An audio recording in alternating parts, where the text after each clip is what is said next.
En Sin Distancia nos acercamos ahora a filología. Vamos a hablar de un recurso que podemos apreciar muchas veces en el relato literario, el viaje a través del tiempo.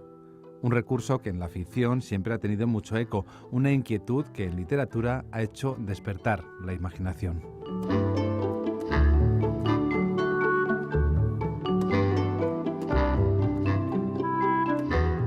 En Sin Distancias nos vamos a dedicar ahora a filología. El título del programa es Literatura y viajes en el tiempo. He de decir que es una segunda parte. Hubo una anteriormente que está colgado en Canal UNED.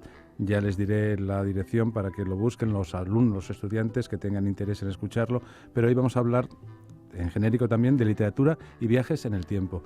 Me acompañan José Carpio. ¿Qué tal, Pepe? Un saludo. ¿Qué tal? Buenos días. Es catedrático del Departamento de Ingeniería Eléctrica en la Escuela Técnica Superior de Ingenieros Industriales de la UNED, claro está. Y María García Lorenzo. María, ¿qué tal? Bienvenida. Muchas gracias, buenos días. Un saludo y gracias por venir, María. Gracias a vosotros. María García Lorenzo es profesora del Departamento de Filologías Extranjeras y Surlingüísticas en la Facultad de Filología. ¿Y por qué esta mezcla? Se dirán los estudiantes que nos oigan, los oyentes en general. Ciencia y literatura. Bueno, pues yo creo que va a estar claro a lo largo del recorrido que vamos a hacer en radio y no hay que establecer ninguna separación de momento, para nada. Para nada. Literatura y viajes en el tiempo. El título ya es atractivo. Es muy atractivo, efectivamente. Por eso es la segunda parte que hacemos sobre este tema, porque la primera se nos quedó un poquito corta por problemas de tiempo, precisamente. Entonces queríamos retomar un poco las ideas que expusimos allí y también pues proponer nuevas lecturas. Si alguno se quedó con ganas de seguir explorando este terreno tan apasionante, pues ojalá los títulos que mencionemos hoy les sirvan para continuar recorriendo esos viajes en el tiempo en la literatura.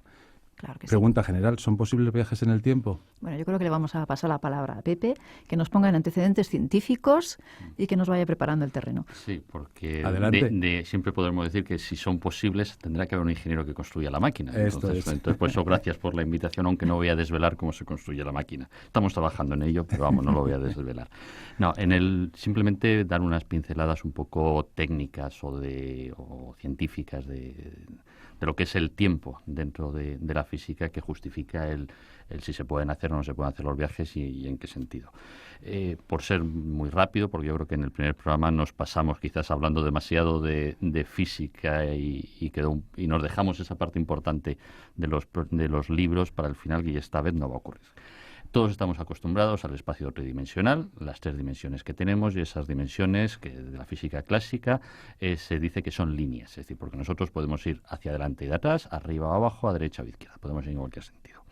Esta teoría física clásica, pues con Einstein y su famosa teoría de la relatividad, saltó y entonces Einstein propuso o demostró también que el tiempo no es una constante, que la constante es la velocidad de la luz, con lo cual el tiempo pues pasaba a ser variable, era otra variable. Entonces, de ahí el concepto de el continuo espacio-tiempo, en el que el tiempo, pues eso es otra variable, y ya se habla de las 4 dimensiones en las que todos nos movemos y estamos.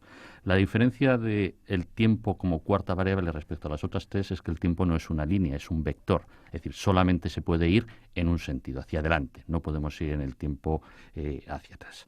Y eso yo creo que se puede ver con un pequeño ejemplo. Nuestros oyentes, imagínense que les damos 3 cartas. En una se ve un señor que está en el pie del árbol, en otra se ve un señor que está en la copa del árbol, y en la tercera carta se le ve subiendo en una escalera que está apoyada en el árbol. Si la repartimos y a cada uno le decimos, oiga, ordénelas con la lógica temporal que usted crea, pues estoy convencido que más o menos el 50% de la gente pues pondrá que el señor estaba abajo, luego sube por la escalera y aparece arriba, porque ha subido, y otros lo harán al revés, es decir, estaba arriba, pone la escalera y el señor está abajo. Pero sin embargo, sin esas 3 cartas se ve un jarrón encima de una mesa, un niño jugando con la pelota alrededor de la mesa y luego ese jarrón roto. Le decimos, ordénelas usted. Yo creo que el 99% pondríamos primero el jarrón, el niño y el jarrón roto. Sí. Es decir, eso nos da... y el niño desapareció. Bueno, el niño a lo mejor justificó que su mamá lo cambió o alguna de esas cosas, pero vamos, por eso él no... Vamos a dejar ese 10% de pintoresco, y el 90 y mucho por ciento pondría esa lógica. Es decir, eso ya hace que de alguna manera mentalmente tengamos la idea de que el tiempo es un vector, solamente va hacia adelante. Tomando como referencia esto que nos acaba de contar Pepe, yo voy a recomendar una novela maravillosa que se llama La flecha del tiempo, The Hour of Time. Está escrita por Martin Amis y se publicó en 1991. Lo sugerente de esta novela es que relata la historia de un señor hacia atrás.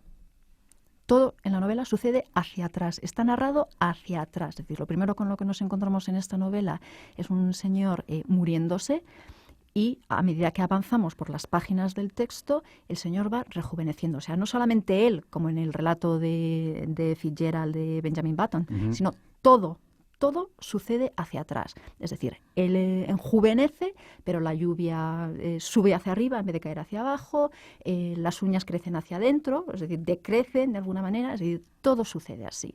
Es una exploración de nuestra relación con el tiempo muy interesante, pero también de la exploración de la historia, porque a medida que vamos avanzando, vamos también paseando por la vida de este señor y lo descubrimos asociado a los campos de exterminio nazis. Es decir, cuando nosotros nos preguntamos, ¿pero cómo hemos llegado aquí? Bueno, pues esta novela explora esa idea de cómo hemos llegado aquí, yendo hacia atrás. Decía Kierkegaard que la vida se vive hacia adelante, pero se comprende hacia atrás. Bueno, pues esa es la clave de esta novela que recomendamos desde aquí. Eso, María, no sé si es difícil también para el lector. Así que tiene una predisposición especial. Es todo un reto, todo un reto, efectivamente. Es un reto. Como ejercicio de ser lector merece la pena, ¿no? Efectivamente, exacto. Bueno, otra de las ideas básicas o principios básicos que justifican esto de que el tiempo solo puede ir adelante, no puede ir hacia atrás, es la entropía. Y el segundo principio, la segunda ley de la termodinámica. La entropía es una variable de estado que tienen todos los sistemas térmicos, que mide el grado de desorden que tiene un sistema. Un sistema cerrado pues tiene un grado de desorden que lo mide esta variable, que se llama entropía. Entonces, la segunda ley de la termodinámica lo que establece es que la variación de la entropía con el tiempo siempre es positiva. Es decir, siempre vamos a sistemas más desordenados siempre que sea un sistema cerrado. Eso que muchas veces se ha dicho de el universo como un sistema cerrado, pues va hacia el desorden, va hacia el caos. Pues bueno, eso se basa en ese segundo principio de la termodinámica, el concepto de la entropía. ¿Para qué sirve? Para eso estamos hablando de viajes en el tiempo. Pues sirve porque este principio lo que justifica es que termodinámicamente no hay procesos irreversibles. Es decir, no se puede, volviendo al ejemplo ese del jarrón, no podría de alguna manera el jarrón unirse todas las piezas y aparecer el jarrón antes de estar roto. Es decir, el hecho de romperse ya ha hecho que se haya desordenado, que haya habido una degradación energética, una degradación termodinámica aparte de la rotura física. Eso hace que no haya procesos irreversibles. Incluso si estuviésemos completamente quietos, sin hacer absolutamente nada, simplemente el hecho de vivir, las células que tenemos, el pensar, ya está haciendo que la entropía de nuestro sistema, que la entropía del universo crezca. Entonces, estas dos cosas, el tiempo como algo que ya no es constante y que la entropía es, la variación de la entropía con el tiempo siempre aumenta, justifica que el tiempo sea una dimensión, pero una dimensión que es un vector, solo puede ir en ese sentido. Por eso, ya casi, si quieres, ya después de esta breve introducción, pasamos a lo que son los viajes en el tiempo. ¿Te parece, María? Pues muy bien, fenomenal. Entonces, en viajes en el tiempo solo se puede ir hacia adelante, no podemos ir hacia atrás. ¿Por qué? Por lo que hemos dicho. El ejemplo más, con esto es un ejemplo real que se mide, cuando la velocidad aumenta, cuando algo se mueve próximo a la velocidad de la luz, el tiempo tiende a retardarse. Eso que hemos visto en la literatura de ciencia ficción, que es y en muchas pelis del señor que va en una nave espacial, que viaja muy próximo a la velocidad de la luz y regresa a la Tierra. Para él han pasado unos días y, sin embargo, pues para la gente de la Tierra han pasado años, siglos. No hay nadie que fuera contemporáneo suyo. Pero bueno, pues eso está basado y eso, se justifica con la ley de la teoría de la relatividad. Un ejemplo muy bonito para entender esto sería, imagínense que todos nosotros, los que vivimos en un momento, pues estamos en un pasillo deslizante, como estos que hay en los aeropuertos, y entonces todos los que estamos más o menos en el mismo grupo en ese pasillo vamos avanzando y avanzamos todos a la vez. Toda la gente que tenemos por delante sería lo que ya ha pasado, es decir, nuestro pasado, y toda la gente que está detrás es nuestro futuro, la gente que tiene que venir. ¿Qué sería un viaje en el tiempo hacia el futuro? La única manera de ir un poco más lento, que el tiempo pase más lento, sería pues algo como decir, yo me voy un poquito a la izquierda, me salgo de esa cinta y al cabo del rato vuelvo a entrar. Cuando entro, ¿qué ha pasado? Estoy con la gente que estaba detrás. Yo a los que tenía antes los tengo delante, es decir, he viajado hacia el futuro. Pero saliéndonos de la cinta, de ninguna manera podemos llegar hacia adelante. Esto es lo que explica que los viajes solo se podrían hacer hacia el futuro. Pero todo tiene su contrapartida. Entonces, hubo un matemático de origen austriaco y norteamericano, Gödel, que dijo, bueno, pues vamos a ver cómo se resuelve esta paradoja de ir al pasado. Dijo, bueno, pues hablamos de una cinta, digamos, longitudinal, pero ¿por qué no pensar que el tiempo es circular? Es decir, que todos estamos de alguna manera en ese pasillo, en vez de ser lineal, es circular. Yo me bajo, dejo que vaya pasando, y si entro justo un poquito antes de que dé una vuelta completa, me he puesto por delante de los demás, con lo cual ya he viajado al pasado en el que estaba. Y entonces esa sería la paradoja sería la explicación de cómo, con el mismo ejemplo de esa cinta en la que vamos todos, sí que podríamos ir también al pasado. La verdad que lo explica de una manera tan gráfica, sí, ¿verdad? Sí, sí, efectivamente. Yo que provengo del campo de las letras y tengo esa limitación siempre, ese prejuicio, lo diré entre comillas, hacia la ciencia, la verdad que oyéndole a Pepe lo ves claramente. La cosa es saber cómo nos subimos y nos bajamos de esa cinta, pero bueno, pero vamos por partes. Bueno, ¿no? pero en literatura se puede hacer, porque la literatura da para todo. Entonces, yo no sé si nuestros oyentes recuerdan una película que se llamaba Atrapado en el tiempo, que en inglés se llama El día de la marmota. Ah, sí. Sí, a lo mejor recuerdan que es un periodista que va a cubrir una noticia enfadadísimo porque no le apetece nada. Y entonces, el universo, no se sabe muy bien qué, le pone como castigo vivir el mismo día repetidamente. De forma que va haciendo diferentes cosas para obtener diferentes resultados. Bueno, en literatura tenemos un ejemplo parecido. Es una novela de Ken Greenwood que se llama Replay, que me perdonen los oyentes, pero no he encontrado una versión en español, o sea que no sabría decirles el título en español. Replay es una novela publicada en 1987, en la que tenemos a un protagonista que se despierta en una habitación y se da cuenta de que ha muerto con 43 años y de repente ha despertado con 18. Entonces la estructura argumental de la novela consiste en los periodos cíclicos que tiene que vivir este protagonista. Son periodos de 25 años y durante esos ciclos intenta cambiar cosas de su vida de forma que pueda obtener resultados diferentes. O sea, es otra exploración de nuestra relación con el tiempo a través de los viajes al futuro o al pasado, los viajes en el tiempo en general. Y bueno, la literatura ha explorado todas las variantes posibles. Posibles no físicamente, porque ya nos dice Pepe que científicamente solamente podría haber una dirección, pero sí todo lo que se nos ocurre. Tenemos que tener en cuenta que los viajes en el tiempo nos dan nos da la oportunidad de arreglar algo del pasado, nos dan la oportunidad de conocer el futuro por si acaso, que el número de lotería va a tocar el próximo 22 de diciembre, ese tipo de cosas. Es decir, excita mucho nuestra imaginación. Pero es cierto que siempre me imagino cuando se han abordado esas fantasías, diríamos, o investigaciones literaria siempre ha sido con una base científica, como ha comentado Pepe, ¿no? Bueno, tenemos de todo. Tenemos que tener en cuenta que los primeros viajes en el tiempo literario son del siglo XIX, es decir, anteriores a ese punto de partida que nos ha contado Pepe. La idea de los viajes en el tiempo literarios surgen después de la Revolución Industrial, en pleno capitalismo, cuando la idea del tiempo, es decir, producir mucho en el menor tiempo posible, era muy importante, y donde también la idea del viaje en el periodo colonial era también importante porque nos permitía estar en contacto con otras personas, con otros productos. Entonces, si explorábamos el espacio, ¿por qué no explorar el tiempo? Es decir, de alguna manera surgen en ese contexto, y no podemos despreciarlo. Pero es anterior a esas formulaciones científicas que nos ha contado Pepe. O sea que base científica, rebatida después, sí. Sí. Claro, pero que la inquietud venía de lejos. Sí. Me imagino que lo que dices tú, la revolución industrial, y que te planteas otro tipo de cosas de la persona. Sí, yo creo que yendo así, ahora estoy recordando, yendo hacia atrás en la mística y todo, hay cuentos, historias de ermitaños que se fueron al monte y aparecieron 200 años después. Y ahí está, y algunos los tenemos aquí. Es decir, que esa idea de alguna manera de moverte en el tiempo y que el tiempo no es el mismo para todos está en la cultura popular, digamos. Esto. Pero bueno, con eso que hablabas, yo haría como una especie de 3 grandes bloques dentro de lo que es la literatura y los tipos de viajes en el tiempo.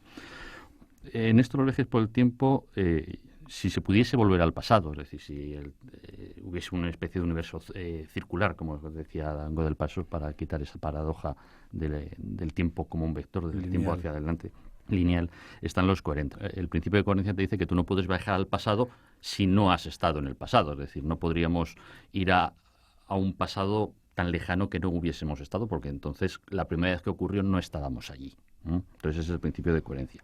Y eso lo que te lleva es a que no se puede modificar nada. Es decir, tú podrías casi ir a verte a ti mismo y poco más. Y poco más.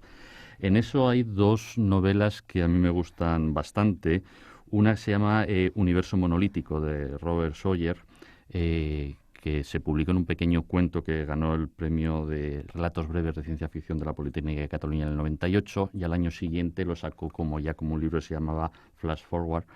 Y lo que te dice es que el tiempo es totalmente fijo, es decir, que es un determinismo absoluto. Hagamos lo que digamos, ya está todo bien. Entonces el ejemplo que ponía, y de ahí lo de universo monolítico, es si quitamos una dimensión y pensamos que nosotros en dos dimensiones, es decir, que nos movemos en un mapa y toda nuestra vida son siendo los movimientos en el mapa, el tiempo sería pues como la tercera división, es decir, un mapa al instante siguiente sería otro mapa, y entonces nuestra vida sería un poco el hilo que en ese bloque de mapas, que ya es tridimensional, iría haciendo por dónde vamos pasando, por ese punto. Entonces, en la novela esta hay un experimento científico, no se sabe, algo falla que hace que toda la humanidad se quede como dormida durante un minuto, un par de minutos, y descubren que todo el mundo ha visto lo que va a ocurrir en 6 meses. Entonces hay desde la persona que se ha visto en la playa estupendamente y dice, ¡jo, qué bien voy a estar!, hasta los que se han visto en situaciones que no eran muy complicadas, hasta los que no han visto nada, con lo cual no saben si es que o se han muerto o estaban dormidos.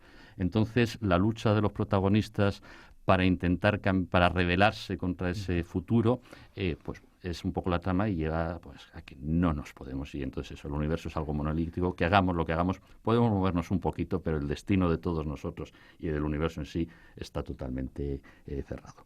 Y la otra es una novela también que a María y a mí nos gusta mucho, que es La mujer del viajero en el tiempo, de Audrey Niffenegger.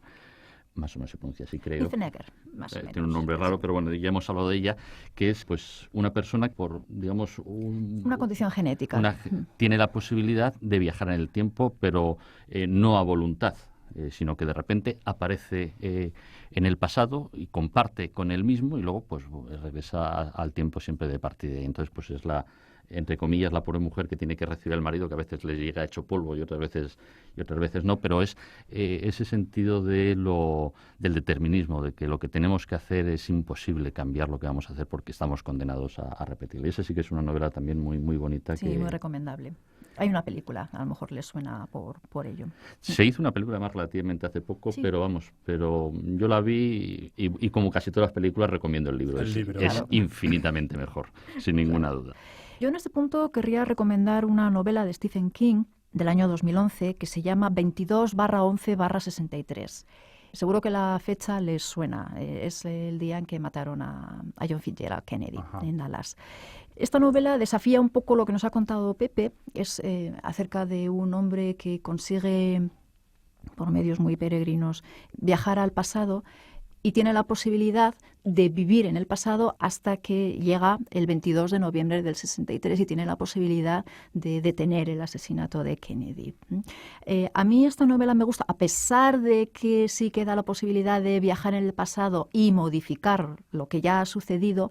Me gusta porque pone reglas muy precisas desde el principio. Desde el mismo momento sabemos con qué reglas se está moviendo este señor para poder viajar a 1958, vivir en ese pasado hasta poder evitar el asesinato y lo que sucede a continuación. Es decir, siempre que él viaja al pasado, solamente está fuera 2 minutos. Aunque haya estado fuera 5 años, siempre retorna 2 minutos después.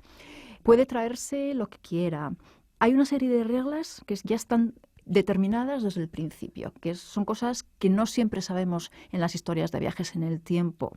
Y aquí tenemos que decir que escribir algo sobre viajes en el tiempo tiene que ser muy difícil porque hay que tener muchísimo cuidado con las paradojas, con las incoherencias, con cómo se afecta el futuro, si va a afectar el futuro, etcétera. Por eso recomiendo yo esta Y cuando esta es un novela. caso además histórico y trascendental en la historia de Estados Unidos, mundial diría, como ¿no? El asesinato de Kennedy, yo creo que hay que ir con más calma aún, efectivamente, porque además solemos pensar, qué bien, vamos a detener el asesinato de Kennedy o vamos a impedir, qué sé yo, el holocausto. Pero claro, luego no sabemos qué se puede desencadenar. Por eso, aunque he destripado lo del asesinato de Kennedy, sí que me gustaría que leyera la novela para saber qué sucede después y si vale la pena. cambiar el pasado, en el caso de que se pudiera. Claro, es otra posibilidad, ¿no? Estamos hablando siempre como de modo positivo, de que queremos cambiar lo que conocemos que ha sido negativo, pero el determinismo un poco que decías tú, Pepe, ¿no? No sabemos lo que nos puede traer el futuro.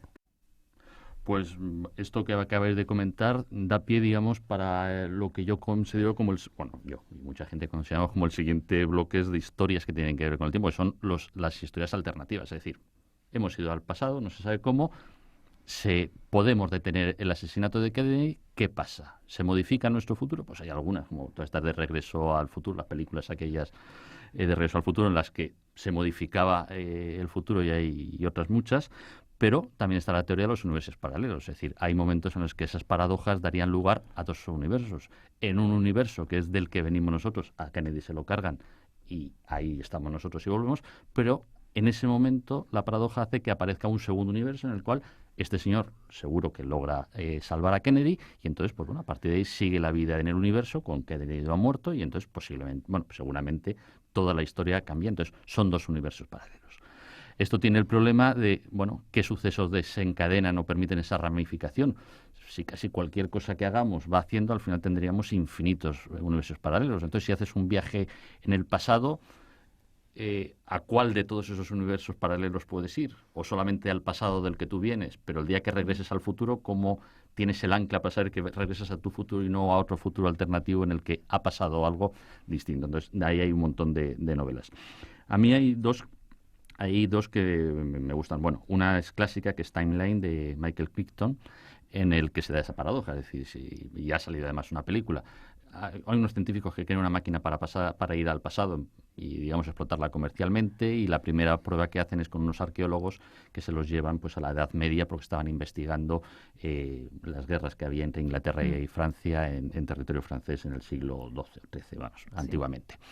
En las excavaciones se encuentran las gafas del director del proyecto, con lo cual no tenía sentido unas gafas del siglo XX bifocales aparecer allí. Entonces, pues esto es una de esas paradojas. Es decir, en algún momento tuvo que pasar esa historia por primera vez y no estaba ese científico. Es decir, a ese pasado que fue debía estar y él no estaba. Es decir, entonces ahí podrían haberse hecho dos universos. Y a mí hay una que me gusta mucho, que es muy bonita, se llama Fuego sobre San Juan, que es un relato breve de estos que he comentado antes, de los premios de ciencia ficción que daba la Politécnica de Cataluña en el año 98, que escribieron dos autores españoles, Pedro García Bilbao y Javier Sánchez Reyes, en el cual, pues bueno, en un momento preciso de la historia, como es cuando empieza la guerra entre España y Estados Unidos por Cuba, pues alguien del futuro viene a dar instrucciones a los ejércitos españoles para defender, y entonces ganamos la guerra. Y como ganamos la guerra, que fue la primera que hizo Estados Unidos fuera de Estados Unidos, pues digamos, recuperamos nuestra hegemonía como imperio, y Estados Unidos pues termina además muy divertida. Uno de los autores creo que es profesor de Vigo, y entonces se hace un universo paralelo en el que ganamos la guerra y somos superpotencia. Entonces ya no se habla del MIT o de Stanford, sino se habla de la Universidad de Vigo, que era la universidad de más prestigio de todo el mundo. Entonces ese tema es muy bonito. Aparte, la novela en sí es una preciosidad de novela que recomiendo que se lea. Uh-huh. Sí, yo por supuesto voy a recomendar a Ray Bradbury, el gran Ray Bradbury, que junto a Asimov yo creo que es los dos grandes nombres de la ciencia ficción. Tiene un relato muy cortito que se llama Ruido de trueno, The Sound of Thunder, y introduce la idea del turismo en el tiempo.